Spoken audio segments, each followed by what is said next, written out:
Welcome to Refocused Radio. We're back again, Friday again. It's like Fridays are coming faster than normal because, man, it's already August and we're getting almost halfway through to get to September. So life is going by fast. We have an amazing guest, Holly Porter. She is a survivor and a CEO. She has faced 2 near-death experiences, including a 70-day battle with COVID-19. We're going to get that story and inside scoop of what that experience was like. But that didn't stop her. She has done a lot of great work since then and before. So we're going to learn everything about her story. She's not just a survivor. She is a 15-time international bestseller author and entrepreneur that is on a mission. She has launched 11 successful startups and is also a global speaker. So we're going to get right into her story. But before we do, welcome Holly to the show. Say how you're doing today. Hi, I'm doing great. Thanks for having me. I appreciate you being on. I want to jump into the story that really piqued my interest when I was reading up on you, and that is your life-threatening battle with COVID-19. Kind of paint the picture how you got in the hospital and what did that look like for you? Yeah. Wow. Well, it didn't look very good. So prior to that, I was attending a conference, and this was fall of September in 2021.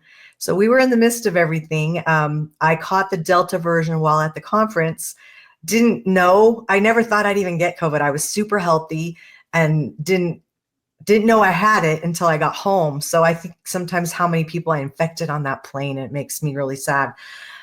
So I got home, got tested. About 2 days later, we closed ourselves up into a fifth wheel. We were living there waiting behind my dad's house, waiting for our house to close.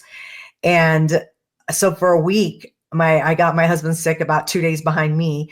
And for a week, we just hunkered down in there and wouldn't let anybody come in. People were just dropping us food. And about that week to a day, I woke my husband up about 4:30 in the morning and just said, I'm in trouble. I can't breathe. I felt like I had an elephant sitting on my chest. And so we didn't even dare call an ambulance because we were so worried about getting other people sick. Somehow he got up and he drove us to the ER, and he said that he dropped me off in the front. And by the time he parked, he came back into the front door and they already had me on my way to the ICU. So they knew I was in trouble. My oxygen was 63 when I walked in the door. They said I probably only had about another hour, as bad as it was. And they wouldn't let him in because he had COVID. So they sent him home, and I didn't see him for 3.5 weeks after that. And that began my first day of 70 that I spent in the hospital, not counting recovery and the week before. And there were some hard days and many days. Many of us, including myself, didn't think I would walk out of there. So I was intubated twice. I had a trachectomy. I had sepsis and a couple other life-threatening infections while I was in there. But I had some really cool experiences. I was in a coma about 30 days off and on a ventilator for 52 total and a feeding tube for 63. So that's kind of how I ended up there. It's quite of experience to go through. When you think about how much that disrupts your normal life, everyone has their responsibilities, goals, what they try and do. You had other people you had to care for prior to this. How were you able to get back on your feet? No pun intended, but how were you able to do that and kind of get back to normal living? Oh, wow. It took a long time. So with COVID, when you're laying in a bed that long, you're getting PTSD, anxiety, depression comes later when you're in recovery. I literally lost all 5 senses at one point. They tie your hands to the bed when you're on a ventilator, so you won't pull it out. So taste and smell were gone from, thank you, COVID. And then I'm legally blind naturally. So if I didn't have any correction on, I couldn't see who anyone was unless they were 8 inches in front of my face. And then they were covered in yellow hat, yellow mask, yellow gowns. So that was scary. And then the ventilator took 90% of my hearing away for some reason. And everybody sounded like the Charlie Brown school teacher. Wah, wah, wah. So I had to learn to do everything again. I mean, first I had to learn to breathe because that's what I lost was my breath.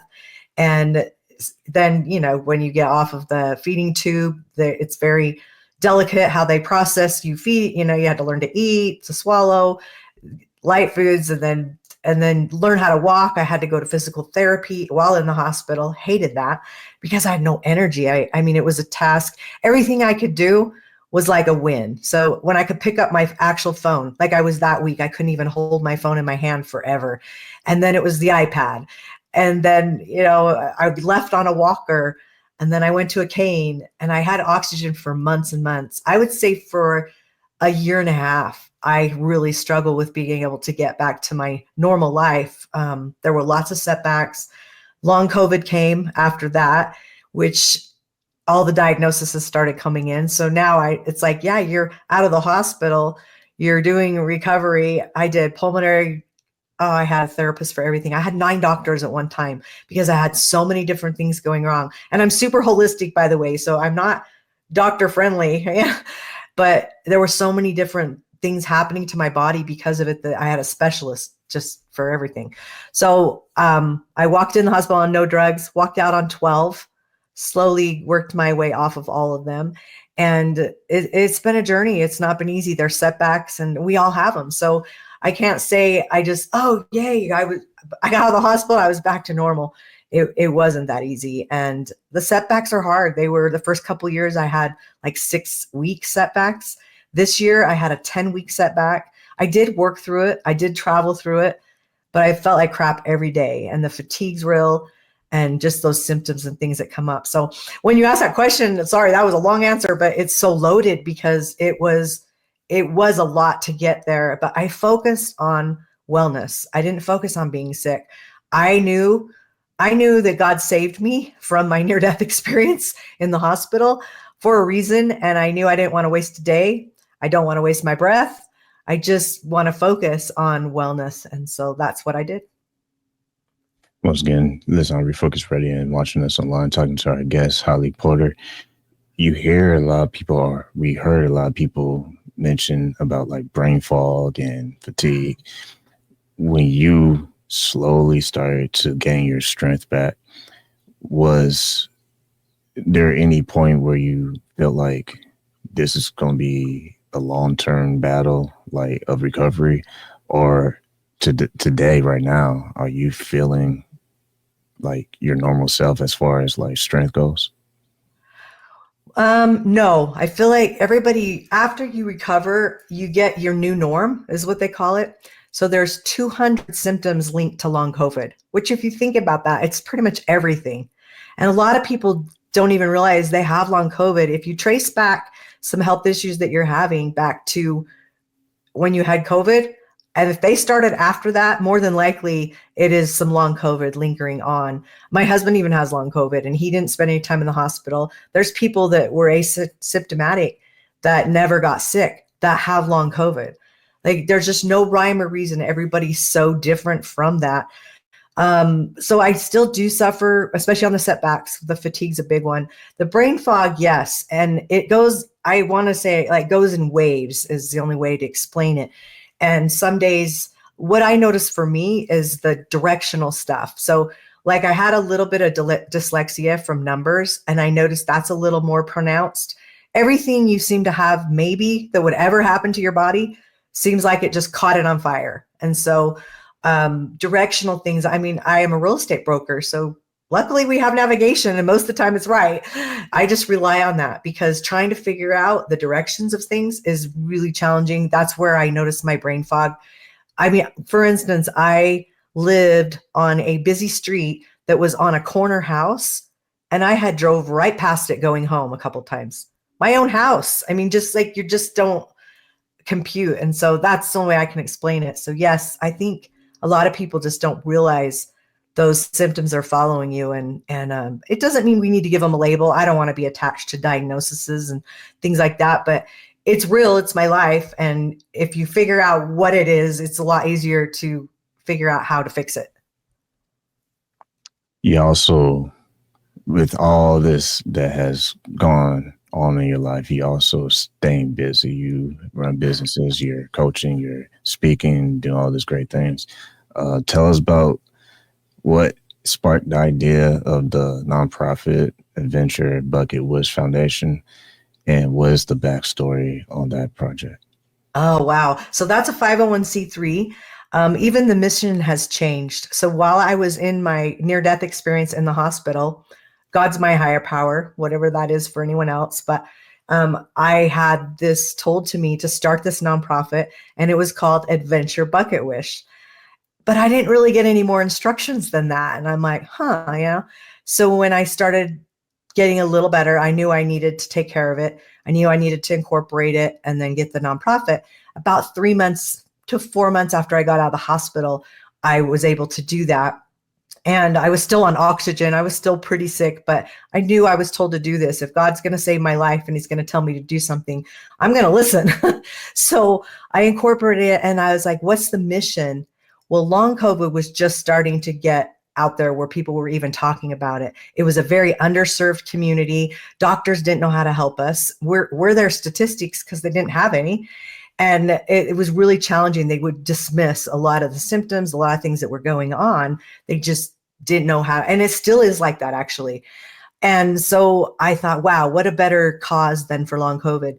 So for the first couple years, we did our fundraisers and it was all about helping the long COVID community. Well, one day something the second year into our third year just really didn't feel right to me. And I'm very intuitive, a little more now than since I had near-death experience, but I just knew something was wrong, but I didn't know what. So I took all the fundraisers off the calendar that year, and I just kept doing a podcast that I had that we interviewed doctors and holistic people and people with long COVID and caretakers of long COVID people. And that was our guest. And I was interviewing somebody that was sharing their long COVID story. And all of a sudden, I'm overwhelmed with reliving my story. Like she's telling hers and I'm reliving mine. And I'm struggling breathing. And I'm like, what is going on? And all of a sudden, I get this huge download that was just like someone's just yelling it right through me. And they said, this is your last podcast. This is not your mission anymore. I was like, whoa, what? I even had a hard time finishing the show. I mean, she never knew what was going on, but I was actually excited because it was like I wanted to just take that wide open book and go, whoop. And not because it wasn't a cause that was underserved and needed. It's just, for me, it was putting me in that sick space all the time. And I wanted to live in wellness space. I wanted to get better. Every day, something better. My comment was better's better. And I would felt like I would always be pulled back into the negative part of it. So for me, emotionally and physically, it was better. Like that was a great answer for me. And then I got really depressed about it because I called one of my board members and I said, she's really intuitive too. And I said, wow, why would God tell me to start this nonprofit and then take it away? She says, what do you mean take it away? I said, well, I was told this isn't my mission anymore. And she said, but were you told to start the nonprofit for the long COVID community? And I thought about it and I was like, no, actually I wasn't. I came up with that myself because I was living it and I felt like it was needed. And she said, well, you're in your third year of the nonprofit, which is significant for a nonprofit.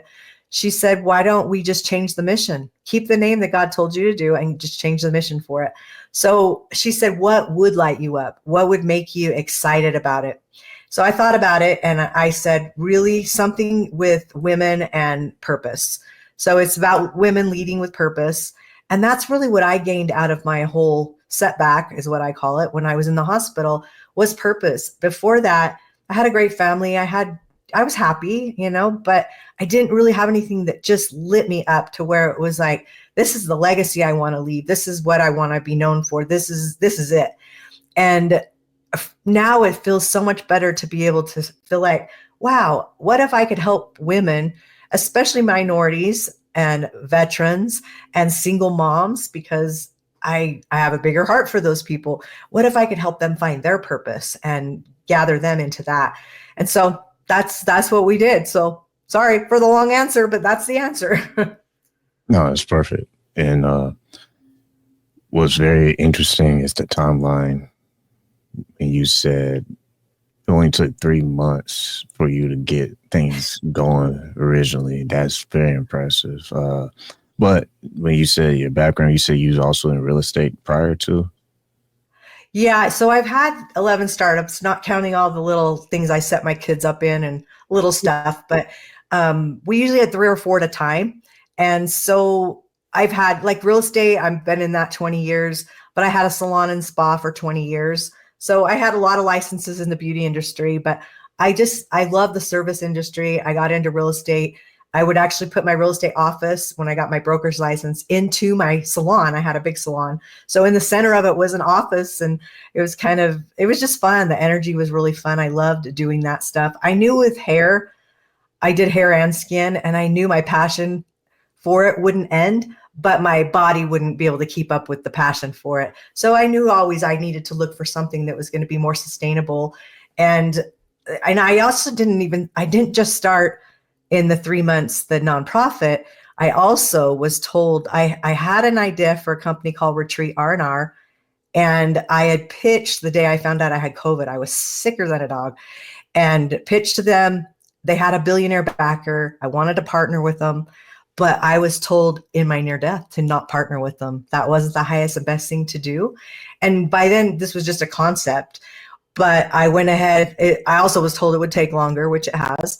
But I went ahead and both companies, so the nonprofit and then the for-profit, I incorporated both of them within about 30 days of each other. So I was working on both of them at the same time. I still don't know how I had the energy to do any of it. I mean, I did have an attorney that was helping me with a lot of it. But I don't. I look back and I'm just like, how did I even do that with what I was going through? Because I was very sick. And the reason why I want to touch on that is because the fact that you just have this go get it mindset, and there's a lot of people who struggle with just one, but you have multiple, and that's very telling that you are not just committed to the work you do, but you're committed plus passionate plus visionary, and that's very impressive. That's very impressive because those are qualities that are very necessary for any platform to have growth and to be able to sustain the success that comes with challenges. And you literally live through challenges as well. So my next question is, when you think about the comeback from your health, it took a hit, but what's very impressive is hearing you speak of how even more driven you were. I mean, most people, if they went through what you went through, they might have slowed down and say, you know what, maybe I'm just moving too much or too fast. Why? Not because you probably have the same type of energy, but how are you developing this energy to just keep moving in the business world? Because it's very intriguing. Interesting. Well, it wasn't easy because I didn't have the energy I used to have. I still don't. I feel like, and I didn't answer that. When you asked me the other question, I probably, for a long time, I was at 70% better, I would say. And I thought that was my new norm. But to lose 30% of what you were, that's a lot. And I would say then I got to about 90%, and then I actually tipped to about 95%. So I would say I'm between 90 and 95%, depending on the day. I don't know if I'll ever be 100% again where I was, just because I have so many other things. But I think when you talk about setbacks, we all have setbacks. And we also all have the mental capacity to deal with what we can deal with, right? And when people say, oh, God will never give you more than you can deal with, that's hard to believe sometimes when you're in it, when you're in that moment. And I will share that so about the time I incorporated both those companies was my biggest setback. So for 2 years, almost, I had the worst life ever. Like, you would think, oh, you just came back from seeing, heaven. You think everything would be great. Everybody would be gravitating towards you. And, oh, my mom almost died. Let's be close. And with the exception of my husband and a couple siblings and a couple friends, I felt so alone in my life. And it was like I repelled everybody. And I cried every day for 2 years. In fact, I prayed many of those days that I would have just died. I literally was like, why would God save me to put me through this hell I'm going through? And it was just, everything was challenged. It was really, really hard. So I ended up coming out of the 2 years and I had a hypnosis session on the near death. So I had out of body experiences, I had a spiritual transformational experience and a near death experience in about a 3.5 week period of time while I was in the hospital and when I was the worst. And I felt like I knew the story of the others, but I wanted this hypnosis session just on the near death so I could understand like what is going on. I mean, I'm saved. I lived. I got sent back. I didn't even get a choice to stay in heaven. I got sent back. And now I have all these things to do. And now I'm having all these setbacks. Now I'm having the worst 2 years of my life. What is going on? So that was an amazing adventure. And a lot of things were opened up to me in that. And I was told more will be revealed to you when the time is right. I was told to love people where they're at. And I think those were two messages at that time I needed really bad. I reviewed my life review again. And all I had remember seeing was good. And trust me, I've done plenty of bad things. We all have done bad things. But this time I was like, I must have had the thought, where's all the bad? Because I wasn't seeing bad. I was seeing acts of kindness and service and joy and love. And I was told, this is what matters. The good I did was what mattered. That's what God cared about, was the good I did. And I feel like it was just it was like another awakening for me to say, keep going. He showed me a couple symbols in there. One had to do with a tree that ended up being the logo, not that actual tree, but a logo to my retreat or in our company I had created. And I told them it had to have a tree on it. I didn't remember that tree was in my near death till I had this hypnosis session. And then it appeared. And it was almost like God saying, you created that logo in that company you were told to do on your own without partnering with that billionaire. And you did it. And you didn't even remember part of it. You didn't even remember. And then there was another instance with the nonprofit where I saw these pink hearts being formed out of matter. And then they would form into a heart and they would float off into the light. And when I did my nonprofit gala fundraiser, I had these gift bags that I created for everybody that came. And I knew instinctively that every one of them needed a pink rose quartz heart inside that bag.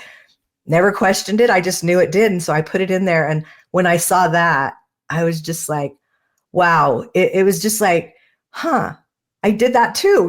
Well, I listened. And it's like, sometimes I think we have to get still when we talk about busy and you ask about busy. Sometimes busy is just the new stupid. And you just really need to take a step back. I believe I was put in a coma so that I would sit still. I don't think I was listening. I wasn't sitting still. I wasn't living in a purpose. I really wasn't. I was living in chaos and just on the edge all the time, and it's hard when you do more than one thing to really focus. I know for me, I will never do just one thing. I've had people say, my broker used to tell me before I was a broker, he said, you'd be my number one real estate agent if you would just focus on real estate.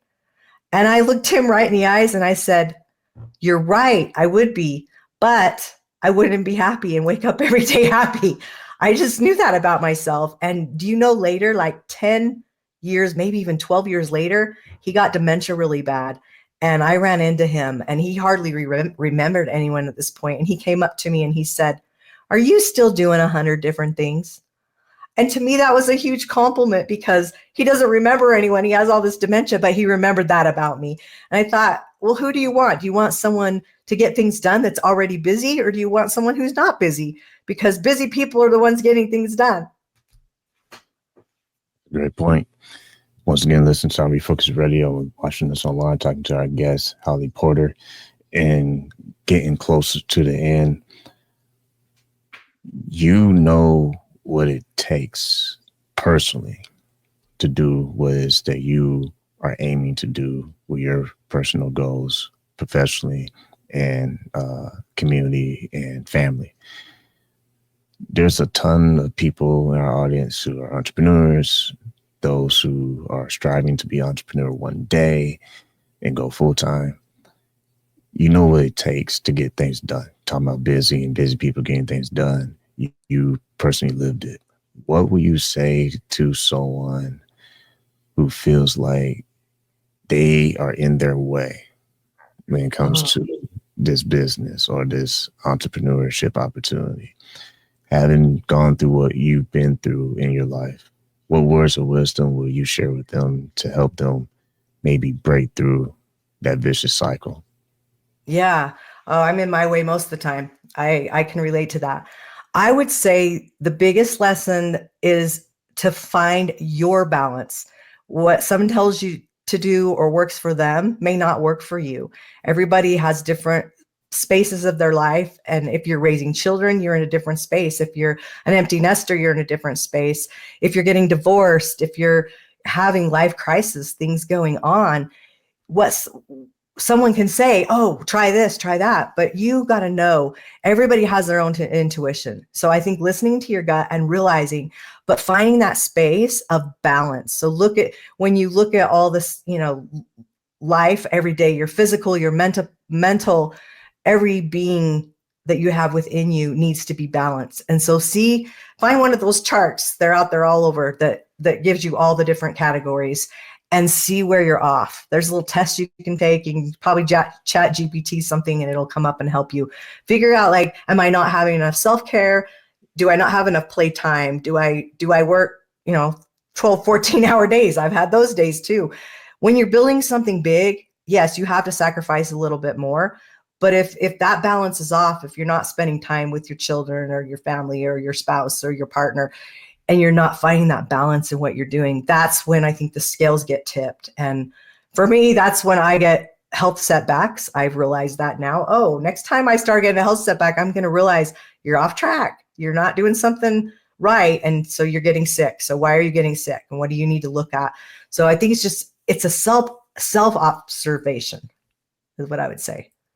And the last thing before we close is I want to zoom in on that part of being still, because I personally can relate to that being still sometimes is not like you taking a break just to take a break. It's more like you're taking a break to almost zoom out and reflect on where am I actually going with this? And until you can stop and ask yourself that, you might become the person that is just never quite hitting the mark, because when you're so caught up in just being the busy bee, you miss when those opportunities that usually are like once in a lifetime. For me, it's creating memories, to making sure that this platform is healthy for my guests, and three, making sure the listeners are being inspired and cutting the fluff. You have to at times be still, because that's my personal experience in alignment with what you've been talking about throughout the whole show. That's when you almost start to gain more clarity of who you are and what is possible. But it's totally uh, a fog, if you will, if you just keep this busy mindset where you have no breaks and you don't have no mental sit down time and start reflecting on what's really going on. Love that. So true. Now, one more thing. To shake it up, I bought a vibration plate. So it literally is one of those things you stand on that does this. And so sometimes the break is that, because I feel like it shakes up my nervous system, and it doesn't get me pumped up or anything, but it's just like moves things around a little bit. So when you're sitting at a desk and working at home or working at your office, you can buy one for about $60. They're so nice to have because it just like, it shakes everything inside. And I feel like after I'm done, I feel like, okay, now I can get back to work, move Yep. things around. Those watching, listening to us right now, what's the best website that they can go to stay updated with your work and your resources? Yeah. The nonprofit is adventurebucketwish.org. And you can contact us there, or hollyporter.com. You can That's my personal one. Either way, you can get in touch. That'd be great. And I'm on all social media platforms, some more than others. Like I always want to say to our guest, Holly, thank you for your time.